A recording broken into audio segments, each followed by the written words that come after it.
नमस्कार मैत्रिणींनो, कशा आहात? अपेक्षा करते की खूप मजेत असणार. तुमचं आपल्या हॅपी होम विथ सोनाली या यूट्यूब चॅनलमध्ये मी खूप मनापासून स्वागत करते. आपले कपडे जर ऑर्गनाईज असतील तर आपलं घर ऑर्गनाईज ठेवण्यासाठी आपल्याला फारशी मेहनत घ्यावी लागत नाही. पण आपलं घर जर रेंटेड असेल, आपल्याकडे जास्त जागा नसेल आणि कपाटही एकच असेल तर त्यावेळी कपडे ॲडजस्ट करणं खूप अवघड जातं. आपल्याला बाहेर जायचं असेल किंवा सणावाराला आपण कपडे काढतो आणि ते नंतर व्यवस्थित ठेवले गेले नाही, घाईघाईत कपडे काढले की कपाट लगेच अस्ताव्यस्त होतं. तर ते अस्ताव्यस्त होऊ नये याच काही टिप्सने आजचा व्हिडिओ राहणार आहे आणि कपाट कसं ऑर्गनाईज करायचं त्या मी काही टिप्स तुमच्यासोबत शेअर करणार आहे. तर चला तर मग व्हिडिओला सुरुवात करूया.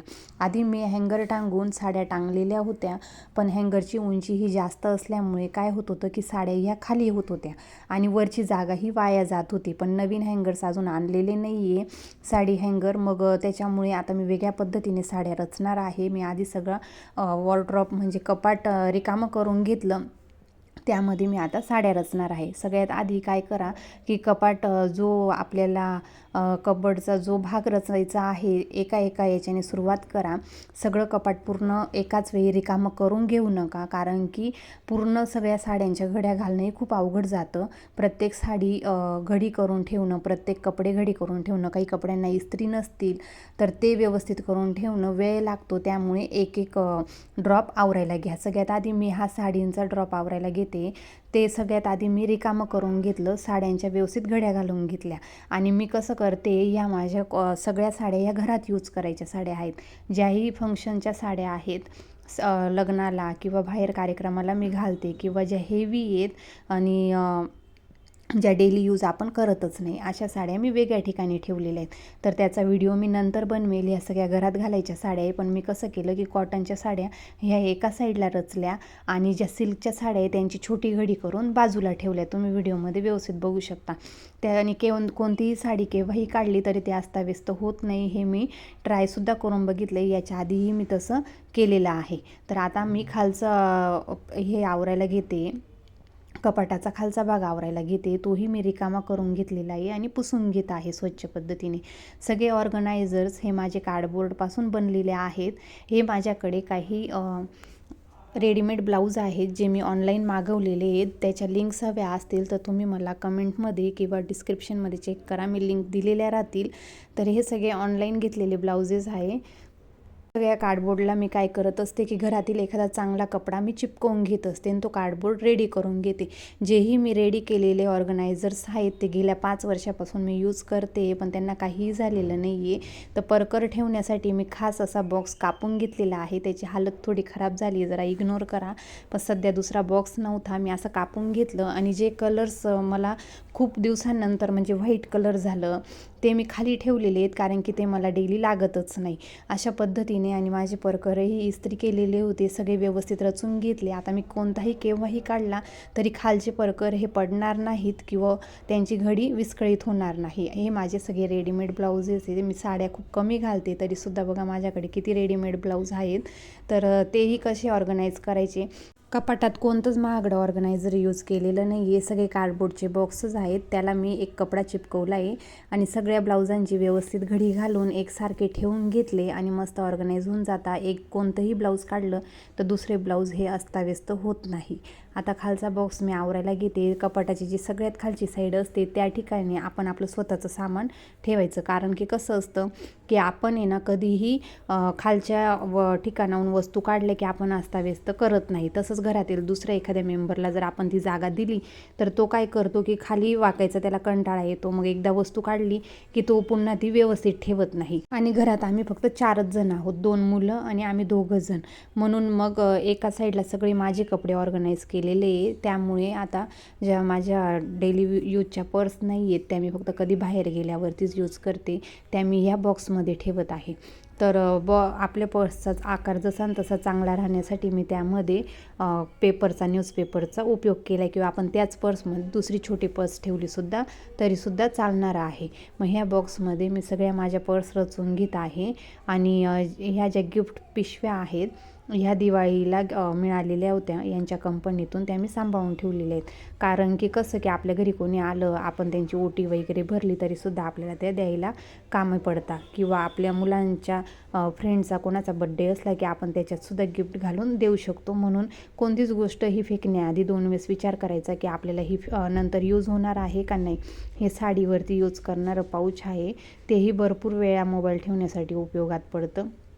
सगळे व्यवस्थित रचून घेते आणि ठेवून घेत आहे. सगळ्याच गोष्टी कपाटात मावत नसतात, पण आपल्याला खूप धावपळ होते आणि त्यावेळी आपल्याला लगेच आपली ती गोष्ट आपल्याला सापडायला पाहिजे, अशाच गोष्टी डोळ्यासमोर ठेवायच्या आहेत. सगळ्याच गोष्टी कपाटात मावणार नाही हे लक्षात घ्या. आधी वस्तूंचं डिवाईड करा की आपल्याला कोणती गोष्ट उशिरा लागली तरीसुद्धा चालणार आहे, किंवा साड्या ज्या आपण रोज यूज करतो, ज्या लग्नासाठीच फक्त घालणार आहोत, एखाद्या फंक्शनलाच घालणार आहोत, ह्या डिवाईड करून घ्यायच्या सगळ्या वस्तू. आणि मग त्यानंतर जे कंटिन्यू लागणारं सामान आहे तेच मी कपाटात ठेवलेलं आहे. बाकीचं कुठे ऑर्गनाईज करते, घरात दुसरं कपाट नसतानाही कुठे ठेवलेलं आहे, त्याच्यावरती एक दुसरा व्हिडिओ बनवेल.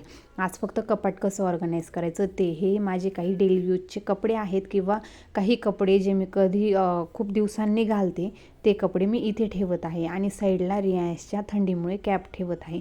उलन टोपी आहेत त्या. कसं होतं की बाहेर तो अचानक त्याच्या पप्पांसोबत गाडीवर चालला आहे किंवा स्कूलला पटकन लागतं आहे, त्यावेळी पटकन हात लावताच तिथून टोपी घेता येते, रुमाल घेता येतात. आणि दुसरं म्हणजे ते फक्त त्यांच्या स्कूलचे सॉक्स मी ठेवण्यासाठी हा इस्त्रीचा बॉक्स केलेला आहे, की सकाळी सकाळी तिथून पटकन मला सॉक्स काढता येतात. आता ही कपाटाची दुसरी साईड आवरण्यासाठी घेत आहे. जेवढ्या पण माझ्या लेगिन्स आहे किंवा घरात माझ्या जेवढ्याही पॅन्ट आहे की ज्या मी घरात रोज यूज करत असते, त्यांच्या एकसारखी मी पॉकेट घडी करून घेत आहे. आणि ही जी पिशवी आहे ना, ही कशाची आहे आता ते नीट सांगता येणार नाही, पण ज्यावेळी ती आली होती ना बॉक्ससारखी आहे ती, मी तिची व्यवस्थित घडी करून घेतली. म्हणजे वरची साईड आतमध्ये टाकली आहे, त्याच्यामुळे त्याला मस्त शेप आलेला होता. त्याचाच उपयोग मी इथं पॅन्ट ठेवण्यासाठी करून घेत आहे. सगळ्या पॅन्टच्या मी पॉकेट घडी केली आणि त्या एकसारख्या लावून घेत आहे. त्याच्याने पण असं होतं की आपल्याला जी पॅन्ट लागते किंवा जी ही वस्तू लागते ती आपण काढली की नंतरची वस्तू ही अस्ताव्यस्त होत नाही आणि खूप जास्त प्रमाणात कपडे मावतात. तेच जर आम्ही सरळ सरळ घड्या केल्या ना, आणि त्याही कपाटात मी रचून बघितलं आहे, याच्या आधीही मी तसं ऑर्गनाईज करून बघितलेलं आहे, पण त्याचा काहीच उपयोग होत नाही. एक वस्तू काढली की दुसरी ही खराब होते आणि अचानक कपाट उघडल्यानंतर आपल्याला एक कपडा जरी एका कपड्याची जरी घडी विस्कळीत झालेली राहिली ना, तरी असं होतं की सगळंच कपाट विस्कळीत झालेलं दिसतं. मग त्यानंतर टॉपची घडी करतानाही अजून एक टॉप सापडला की तो दुसऱ्या साईडला ठेवायचा होता. हे इस्त्री केलेले कपडे नाही आहेत, हे फक्त मी एक कार्डबोर्डमध्ये रचून घेत आहे. बरेचसे म्हणजे आमच्या कपाटामध्ये जेवढे पण कपडे आहेत ते सगळे डेली यूजचे. असा कोणताच कपडा नाही आहे की तो फक्त लग्नाचा आहे किंवा एखाद्या कार्यक्रमासाठी घालतो असं ठेवण्यासाठी कोणतेच नाही. सगळे डेली यूजचेच कपडे मी ठेवते घरामध्ये. जेही रोज लागणारे कपडे आहेत तेच मी या कपाटामध्ये ठेवत असते. आता मी ह्या पॅन्टही रचून घेतल्या, तो बॉक्सही रचून घेतला आणि तो कसं ठेवते ते मी तुम्हाला दाखवते आत्ता. तर बघा कसं होतं, मी तुम्हाला आत्ता मागेही बोलला, आपण तेवढ्या जागेमध्ये कपडे रचून बघितलेले आहेत मी, सरळ रचले. काही मागच्या साईडला मावतात, काही पुढे मावतात. मागची लागणारी वस्तू आपल्याला काढता येत नाही. आणि मी एका पिशवीचाही असाच यूज केलेला आहे. ही साधी पिशवी आहे, तिच्यात पण मी सगळ्या माझ्या ओढण्या रचलेल्या आहेत. तर एका साईडला ओढण्या, मध्यभागी पॅन्ट आणि एका साईडला टॉप हे मस्त ऑर्गनाईज होऊन गेलेले. तर तुमच्याकडेही अशा पद्धतीची टिफिन बॅग आहे का घरामध्ये? तर असेल तर तिचाही आपण यूज करून घेऊ शकतो. तर ते कसं की आपल्या घरात प्रत्येकाकडे गॉगल्स असतातच, आपल्याला बाहेर जाण्यासाठी लागत असतात किंवा एखाद्या व्यक्तीला आवडही असते जमा करण्याची. तसंच आमच्या घरात आहे, त्यांना फार आवड आहे, त्याच्यामुळे 4-5 तर आहेतच. मग कसं होतं की कुठे ठेवले आणि मी दुसरीकडे कुठे ठेवलं की रियांश दिवसातून 1-2दा तरी ते लावून बघतोच. आणि कसं असतं, महागड्या वस्तू असतात त्या पडल्या की खराब होऊ शकतात, म्हणून मी त्याला टिफिन बॅगचा यूज केलेला आहे. आता वरती जी तुम्ही बॅग बघताय हे गिफ्ट आहे, मग त्याच्यामध्ये 2 कप आलेले होते. तर ती पण पेपर बॅगच आहे किंवा बॉक्स बॅग म्हटलं तरीही चालेल. त्याला मस्त 2 नॉड होत्या.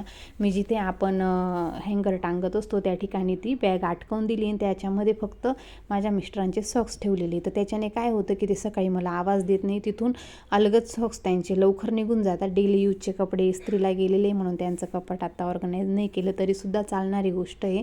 म्हणून ते त्यांचा सॉक्स रुमाल तिथंच ठेवायची फिक्स जागा आहे. त्यांना चष्मा लागला की चष्म्याचीही फिक्स जागा आहे. मुलांच्या सॉक्सला फिक्स जागा केलेली आहे. म्हणून मुलंसुद्धा कधी मी कामात असली की त्यांचे सॉक्ससुद्धा ते तिथून घेऊ शकता. म्हणजे खास करून आराध्या. आत्ता मी हे रियांशसाठी 2 बॉक्स केलेले आहेत. तर 2 बॉक्स करायचं कारण असं की याच्यात पण त्याचे कोणतेच नवे कपडे नाही आहेत, फक्त स्कूलचे आणि डेली यूजचे. मग स्कूलचे कपडे मी अलग एका बॉक्समध्ये ठेवले कारण ते रोजच्या रोज इस्त्री करावं लागतात. दुसरे कपडे मी करत नाही, ते तसेच घडी करून ठेवून देत असते. कारण की खूप कपड्यांचा लोड वाढून जातो. मग रोजच इतके कपडे इस्त्री करत नाही, घडी करून ठेवून देत असते. आणि सगळ्यात जास्त अस्ताव्यस्त कपाट असतं ते म्हणजे आराध्याचं. तर ते कितीही ऑर्गनाईज केलेलं असलं तरी ते खराबच होतं. पण मी परत एकदा त्या सगळ्या कपड्यांची घड्या करून घेतल्या आणि ते रचून घेतलं कारण घरात सगळ्यात जास्त कपडे हे आमच्या आराध्याकडेच आहेत. तर तुम्ही बघू शकता की ते छान ऑर्गनाईज झालेलं आहे. आता याच्यातली कोणतीही एक वस्तू काढली तर कपाट अस्ताव्यस्त दिसणार आहे का? तर नाही दिसणार. तुम्ही अशाच पद्धतीने कपाट ऑर्गनाईज करून बघा आणि मग मला कमेंट्समध्ये सांगा की तुम्हाला आजचा व्हिडिओ नक्की कसा वाटला. मी कपाट ऑर्गनायझेशनसाठी कार्डबोर्ड बॉक्सचा असा यूज केला आहे, तो खरंच चांगला वाटतो का नाही ते मला कमेंटमध्ये नक्की सांगा. आणि अजूनही आपल्या चॅनलला सबस्क्राईब केलेलं नसेल तर नक्की सबस्क्राईब करा, लाईक करा. चला भेटूया पुढच्या व्हिडिओमध्ये. बाय.